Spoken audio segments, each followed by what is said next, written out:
નમસ્કાર મિત્રો, ગયા લેક્ચરની અંદર આપણે આપણા ફેફસાઓની જે વાયુકોષ હોય છે એની અંદર અને આપણી પેશીઓમાં જે વાયુઓની આપલે થાય એમાં વાયુઓનું આંશિક દબાણ કઈ રીતે ભાગ ભજવે છે એના વિશે જોયું. આંશિક દબાણ એટલે શું એ પણ આપણે સમજ્યા. હવે આપણે જે વાત સમજવાની છે આ છે કે કોઈ પણ જગ્યાએ ગઈકાલે આપણે જે વાત કરી એ ફરી વખત રિવાઇઝ કરશો તમે કે આપણા શરીરની અંદર વાયુઓનું જે વિનિમય છે જે આપલે છે એ દ્વિસ્તરીય જોવા મળે છે, ફૂફૂસ સ્તરીય અને પેશી સ્તરીય. તો ફેફસામાં અને પેશીઓમાં જે આપલે થાય છે એ આપલે કેવી રીતે થાય, ક્યાંથી ક્યાં થાય તમે ગઈકાલે ભણ્યા છો. હવે આપણે જોવો છો કે આવી આપલે થઈ શકે એટલા માટે વાયુઓની સાંદ્રતાનો અથવા તો એના દબાણનો ઢાળ હોવો જરૂરી છે. યાદ રાખો કે જે ઢાળ અથવા તો જેવો દબાણનો ઢોળાંશ ફેફસામાં હાજર હોય છે, ફેફસામાં જે દબાણ ઢોળાંશ ઢાળ એટલે વધુથી ઓછા તરફ, તો જે પ્રકારનો ઢાળ ફેફસામાં હાજર છે એના કરતા એક્ઝેક્ટ ઉલટો ઢાળ પેશીઓમાં હાજર છે. વાત એમ છે કે ફેફસાની અંદર જે ઢાળ હોય છે એ શું છે તો ઓક્સિજનનો ઢાળ. યાદ રાખજો, તમારે કેટલી વસ્તુઓ યાદ રાખવાની છે, તમારે 4 વસ્તુઓ સમજવાની છે ફેફસામાં અને પેશીઓમાં O2 અને CO2. એટલે કે ફેફસામાં O2 CO2 અને પેશીઓમાં O2 CO2, ટોટલ 4 વસ્તુ. પહેલા આપણે વાત કરીએ છીએ કે ફેફસામાં ઓક્સિજનનો જે ઢાળ છે એ વાયુ કોષથી રુધિર તરફનો છે. કેમ એ આપણે હમણાં આકૃતિમાં જોઈશું. ફેફસામાં કાર્બન ડાયોક્સાઇડનો જે ઢાળ છે એ રુધિરથી વાયુ કોષ છે. આ બાજુ પેશીઓમાં O2 નો જે ઢાળ છે, ઓક્સિજનનો ઢાળ એ રુધિરથી પેશીનો છે અને CO2 નો ઢાળ એ પેશીથી રુધિરનો છે. આવું કેમ? એનો જવાબ એ છે કે દરેક જગ્યાએ આંશિક દબાણ એ જુદું જુદું છે, વધતું ઓછું છે. શરૂઆતમાં આપણે સમજી લઈએ આખી પ્રક્રિયા કેવી રીતે થતી હોય છે. તો ગઈકાલે આપણે વાત કરી કે વાતાવરણની અંદર જે બંને વાયુઓના આંશિક દબાણ છે કેવા છે. તો વાતાવરણની અંદર ઓક્સિજનનું આંશિક દબાણ એ છે 159 mmHg અને કાર્બન ડાયોક્સાઇડનું આંશિક દબાણ છે 0.3 mmHg. આપણે જ્યારે હવા લઈએ છીએ ત્યારે એ આખી હવા અંદર આવી જાય છે. તો જ્યારે એ હવા અંદર આવે છે ત્યારે શું થશે તો કે વાયુ કોષમાં એટલે કે ફેફસામાં પહેલેથી થોડું કાર્બન ડાયોક્સાઇડ હાજર છે. કેમ હાજર છે એ જવાબ આપણને પછી મળશે. પરંતુ જે હવા અંદર આવી છે એ એવી હોય છે, કેવી હોય છે તો એની અંદર PO2 104 છે જ્યારે PCO2 40 છે. જો આપણને એમ થશે કે સાહેબ વાતાવરણમાં ખાલી 0.3 હતું પણ ફેફસાના વાયુ કોષમાં આવે ત્યારે કેમ 40 થઈ ગયું, એનું કારણ એ છે કે ઓલરેડી અંદર પહેલેથી થોડો કાર્બન ડાયોક્સાઇડ હાજર હતો. તો જે હાજર હતો કાર્બન ડાયોક્સાઇડ એને કારણે કાર્બન ડાયોક્સાઇડની ટકાવારી વધી ગઈ અને ટકાવારી વધી એટલે એનું આંશિક દબાણ પણ વધી જાય છે 40 અને 104 mmHg. મોટાભાગે એવું ધ્યાન રાખ્યું છે કે બ્લુ કલરમાં જે આંકડા છે એ બધા કાર્બન ડાયોક્સાઇડના છે, લાલ કલરમાં જે આંકડા છે બધા ઓક્સિજનના છે. તો વાયુ કોષની અંદર અહીંયા 40 અને 104 mmHg આ પ્રકારનું દબાણ એ વાયુ કોષમાં છે. હવે આપણે જે વાત કરી ગઈકાલે કે હૃદયમાંથી અંગ તરફ જે રુધિર વાહિની જાય, ફરી વખત સમજો, આ વાત આપણે આગળ પણ જોશું. હૃદયમાંથી અંગ તરફ જો રુધિર વાહિની જાય તો એને ધમની કહેવાય અને અંગમાંથી હૃદય તરફ આવે તો એને શિરા કહેવાશે. તો અહીંયા તમે જુઓ કે આ હૃદય છે. હૃદયના આ ભાગમાંથી અહીંયા લોહી કેવું છે એની ખબર આપણને પછી પડશે. અત્યારે આપણે ધરી લઈએ કે આ જે ખંડ છે હૃદયનો એ ખંડ ફેફસા તરફ લોહી મોકલે છે અને એ લોહીની અંદર CO2 વધુ છે, ઓક્સિજન ઓછો છે. કેમ એવું છે એનો જવાબ આપણને છેલ્લે મળશે. આ ચક્ર છે એટલે જ્યાંથી શરૂ કરો ત્યાં પાછા તમે આવી જશો. તો અહીંયા આપણે એ જોઈએ કે જે રુધિર વાહિની ફેફસા તરફ લોહી લઈ જાય છે એ છે ફુફ્ફુસ ધમની. મેં તમને કીધું હતું કે ફેફસા સાથે સંકળાયેલી નલિકાઓને આપણે ફુફ્ફુસ તરીકે ઓળખશું. તો ફેફસા સાથે સંકળાય છે એટલે ફુફ્ફુસ છે અને જે લોહી લઈ જાય છે એટલે ધમની એટલે કે ફુફ્ફુસ ધમની. એમાં કાર્બન ડાયોક્સાઇડ વધુ છે, ઓક્સિજન ઓછો છે. આવું લોહી જ્યારે ફેફસા પાસેથી પસાર થાય છે અહીંયા ત્યારે શું થશે તો કે જે લોહી છે એમાં CO2 45 દબાણ ધરાવે છે અને વાયુ કોષમાં દબાણ છે 40. ઓકે, લોહીમાં 45, વાયુ કોષમાં 40. તો આપણને ખબર છે કે વાયુઓ હંમેશા વધુથી ઓછા દબાણ તરફ જાય. પરિણામ એવું આવે છે કાર્બન ડાયોક્સાઇડ લોહીમાંથી ફેફસાના વાયુ કોષમાં જતો રહેશે, કારણ કે લોહીની અંદર કાર્બન ડાયોક્સાઇડ 45 છે અને વાયુ કોષમાં કાર્બન ડાયોક્સાઇડ 40 છે. આ થઈ કાર્બન ડાયોક્સાઇડ વાયુ કોષમાં જાય છે. એ જ સમયે વાયુ કોષમાં ઓક્સિજન 104 છે, પણ જે લોહી આવ્યું છે એમાં ઓક્સિજન ખાલી 40 જ છે. જુઓ, પરિણામ એવો થાય કે ઓક્સિજનનો જે ઢાળ છે એ વાયુ કોષથી રુધિર છે. પરિણામે ઓક્સિજન વાયુ કોષમાંથી અહીંયા લોહીમાં દાખલ થઈ જાય છે. એટલે હવે જ્યારે આવું લોહી બહાર નીકળે છે ત્યારે શું થાય? તો યાદ રાખજો, આપણે ગઈકાલે પણ વાત કરી કે જે વાયુની ટકાવારી વધુ હોય એનું આંશિક દબાણ વધુ હોય, જેની ટકાવારી ઓછી હોય એનું આંશિક દબાણ ઓછું હોય. તો તમે અહીંયા જુઓ કે જે લોહી આવ્યું એમાં CO2 45 અને O2 40 હતો, પણ અહીંયા આપલે થઈ ગઈ. શું આપલે થઈ? કાર્બન ડાયોક્સાઇડ નીકળી ગયો, ઓક્સિજન ઉમેરાયો. પરિણામ એવું આવે છે, કાર્બન ડાયોક્સાઇડ નીકળી ગયો એટલે એનું આંશિક દબાણ ઘટી જાય, ઓક્સિજન ઉમેરાયો એટલે એનું આંશિક દબાણ વધી જાય. પરિણામ એવું આવે છે કે જ્યારે લોહી બહાર નીકળે છે ફેફસામાંથી ત્યારે એમાં પરિસ્થિતિ આવી છે. એમાં PCO2 40 છે, O2 95 છે. અહીંયા ઢાળ વધુ. હા, બીજી એક વસ્તુ, જેટલો ઢાળ વધુ એટલી પ્રસરણની ઝડપ વધુ. તમે જુઓ અહીંયા કે કાર્બન ડાયોક્સાઇડનો ઢાળ કેટલો છે? 45 અને 40. કેટલો ડિફરન્સ થાય? માત્ર 5 નો ડિફરન્સ થાય. તો બીજી બાજુ અહીંયા આ 40 છે અને આ 104 છે, એટલે લગભગ 64 નો ડિફરન્સ છે. ડિફરન્સ જેટલો વધુ એટલી પ્રસરણની ઝડપ વધારે. અહીંયા એનું જે આપણે જ્યારે એના વિશે ભણશું તેમાં તમને વધારે ડિટેલમાં સમજાવશે દડાના ઉદાહરણથી. પણ અત્યારે આપણે જોઈએ કે જેટલો ડિફરન્સ વધુ એટલી ઝડપ વધારે. એટલે અહીંયા ઓક્સિજનનો ડિફરન્સ વધુ છે એટલે ખૂબ ઝડપથી ઓક્સિજન એમાં દાખલ થાય છે. જ્યારે લોહી બહાર નીકળે છે ત્યારે એમાં PCO2 40 હોય છે, O2 95 છે અને એ દાખલ થઈ જાય છે હૃદયના આ ભાગમાં, ડાબા કર્ણકમાં દાખલ થાય છે. હવે એ લોહી ઉપરથી નીચે આવે છે કર્ણકમાંથી ક્ષેપકમાં, એટલે કે ડાબા કર્ણકમાંથી ડાબા ક્ષેપકમાં. આ પરિવહન જે છે એના વિશે આપણે આની પછીના ચેપ્ટરમાં વધુ ભણવાનું આવશે. હવે ત્યાંથી એ લોહી બહાર નીકળે છે. તો અહીંયા જોજો, આ હૃદય છે, હૃદયમાંથી અંગ તરફ એટલે એનું નામ આપ્યું છે દૈહિક ધમની. યાદ રાખજો, ફેફસા સાથે જે સંકળાયેલી હોય છે એની સિવાયની ધમની અને શિરાઓ બધી જ દૈહિક તરીકે ઓળખાય છે. એટલે આખા શરીર સુધી આ જાય છે, તો એને કહેવાય છે દૈહિક ધમની. તો જે લોહી અહીંયા આવ્યું છે એ જ અહીંયા છે અને એ જ એમાં છે, એટલે એમાં પણ આંશિક દબાણ એકનું છે. યાદ રાખજો, આપણી બુકમાં આ બે ના બદલે એક જ કોમન લખેલું છે, પણ હું અહીંયા લખું છું, પ્રશ્ન પૂછાયો છે કે ફુફ્ફુસ શિરામાં દબાણ કેટલું હોય? કાર્બન ડાયોક્સાઇડનું ફુફ્ફુસ કે ઓક્સિજનનું ગમે ફુફ્ફુસ શિરામાં કાર્બન ડાયોક્સાઇડનું જે દબાણ છે એ કેટલું હોય?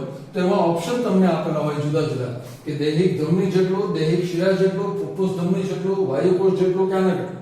તો યાદ રાખો કે જે દબાણ ફુફ્ફુસ શિરામાં છે એનું એ જ દબાણ દૈહિક ધમનીમાં છે, કારણ કે લોહી સીધું ખાલી સર્કલ થઈને જ આવે છે અને એ આવે છે પેશી. તો પેશી એવી જગ્યા છે, યાદ રાખો, પેશીઓ એવી જગ્યા છે કે જ્યાં સતત કાર્બન ડાયોક્સાઇડ બનતો હોય છે.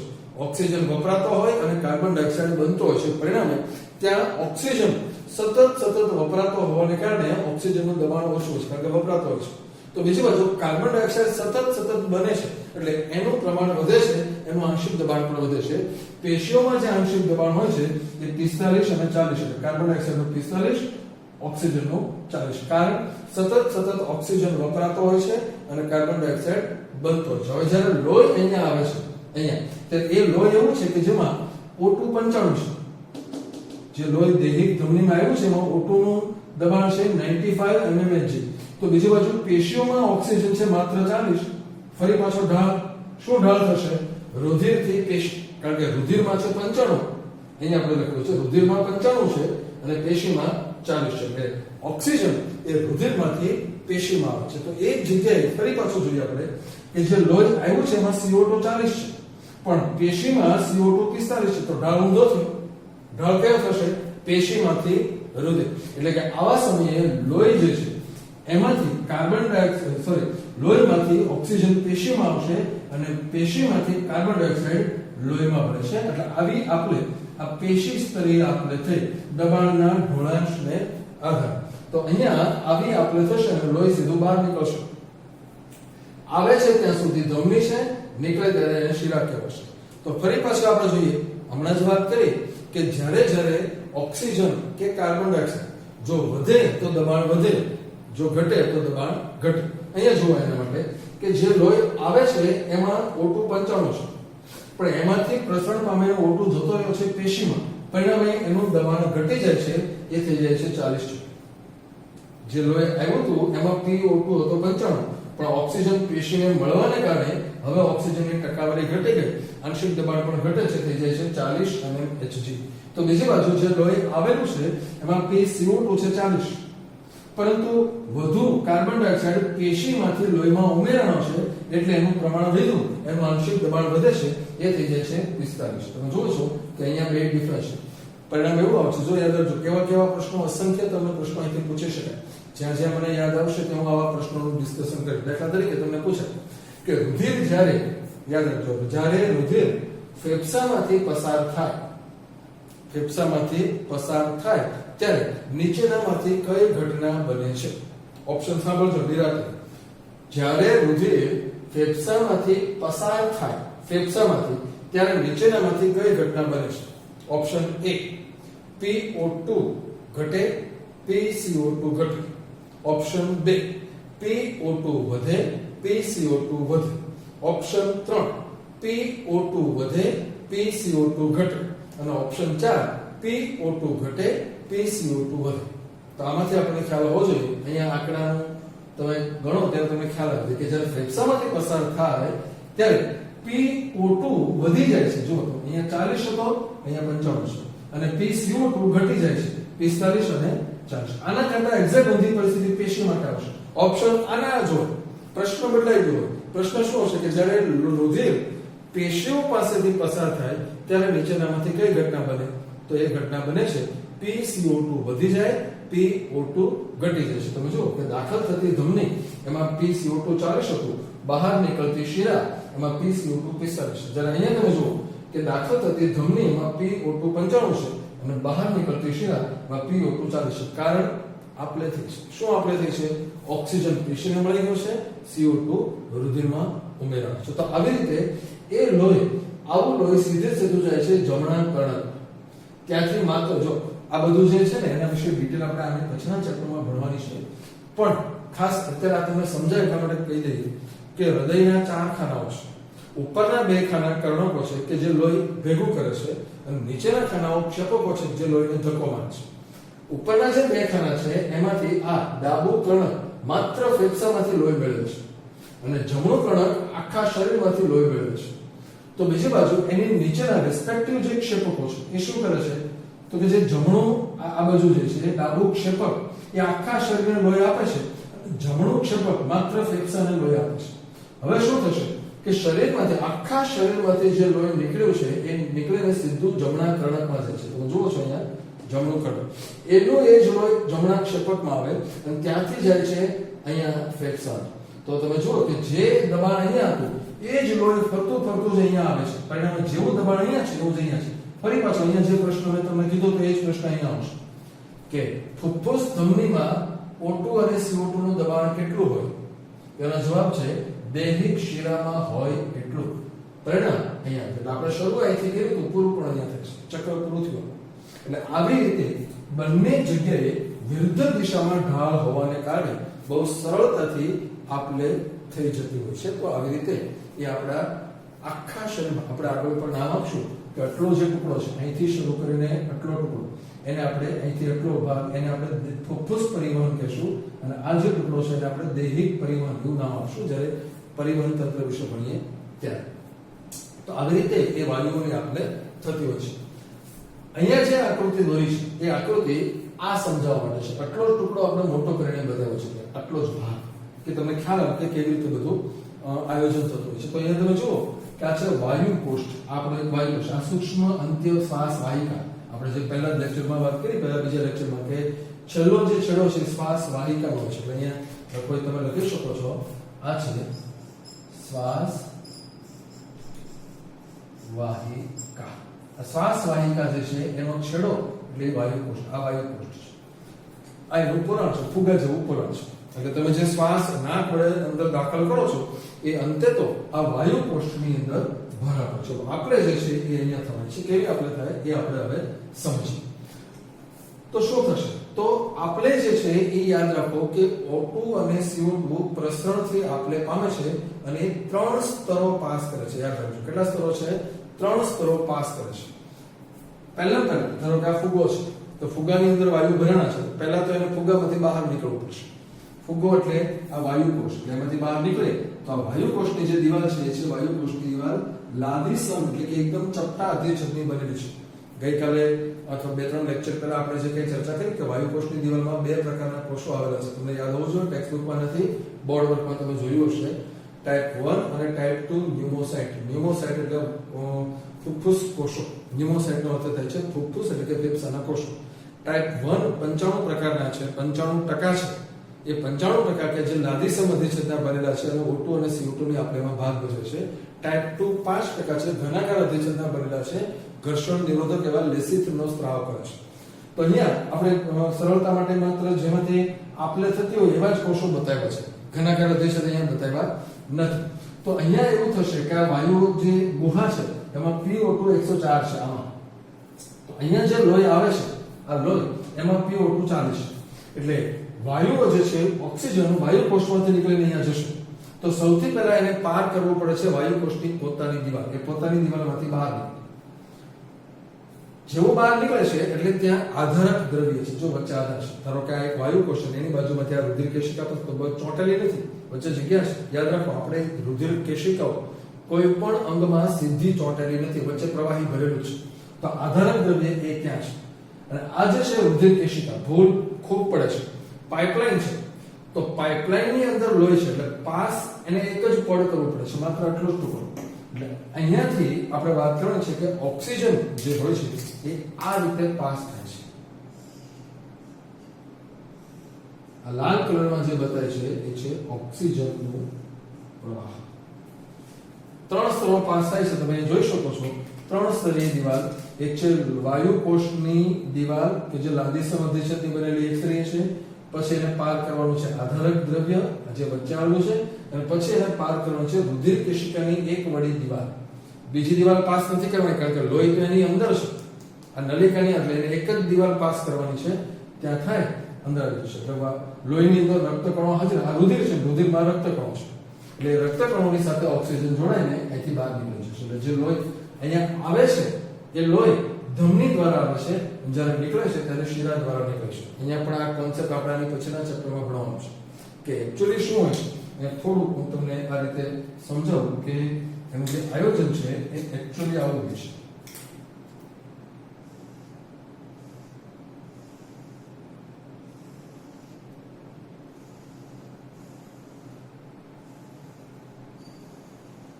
આમ છે. એટલે આ જે છે એ ધમની છે. આ ધમની છે. લોહી અહીંયા આવે છે, અહીંથી આવે છે, અને આ જ નલિકાઓ અહીંથી આમ